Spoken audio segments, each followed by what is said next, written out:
Since 2014, India's PSUs have taken a different direction. A direction leaning towards growth, efficiency and profitability.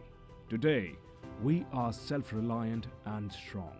And that can be seen in the outputs of our esteemed PSUs.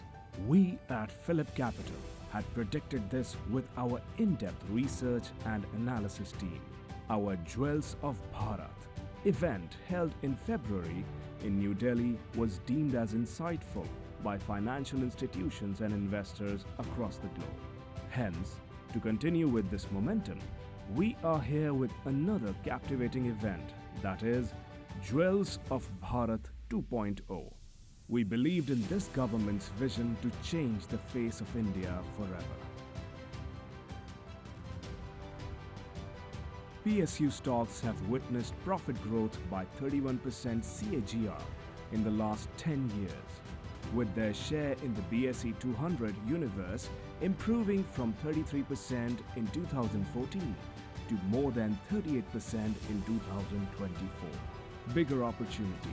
Market cap contribution of PSU stocks hasn't improved on a commensurate basis, while the 2014 contribution of PSU stock was 20%. In May 2024, contribution has been 17%.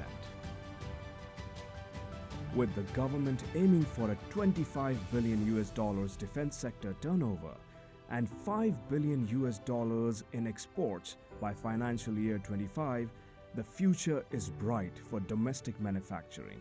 The focus on indigenization is driven by initiatives like Atmanirbhar Bharat and Make in India, propelling growth in defense spending, reducing reliance on foreign imports, and addressing critical national security concerns.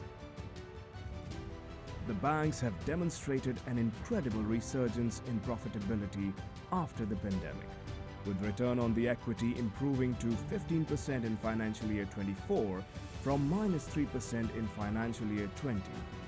Loans CAGR of 13.5% during financial year 20 to 24, taking the total loan book to a strong 96.8 trillion rupees, which is a sizable 59% of the total banking system loan book. While most other countries struggled with demand, India turned out to be a shining star, with steel demand growing over 13% and aluminium consumption growing in double digits, aided by government-led spending. Metals PSUs provided an annual return of 2 to 3 times versus 50 to 100% for private players, backed by good volumes, cost controls, and improving integration for a few companies. Government earmarked Rs 2.55 trillion capex for Indian Railways. A further 40,000 bogies are expected to be converted to Vande Bharat standards. There is continuing capex. India aims to achieve 50% penetration of non-fossil fuel generation capacity, and there is a strong ongoing thrust to add renewable capacity, which is expected to rise to 500 gigawatts by the year 2030.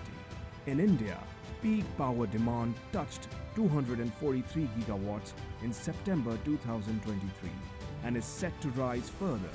Government is looking to add 88 gigawatts of coal-fired capacity by the year 2032. PhillipCapital India, a fully owned subsidiary of the PhillipCapital Group, headquartered in Singapore. Currently, PhillipCapital Group is operating in the financial hubs of 15 countries, serving over 1.5 million clients with assets under management of a total of more than $50 billion. We at PhillipCapital are eternally dedicated to understand, research, and share the knowledge that leads to greater economic prospects. And our events are a testament to that. With a focus on efficiency, innovation, and self-reliance, India's PSUs are now the true blue Jewels of Bharat, and we salute them for making us Atmanirbhar.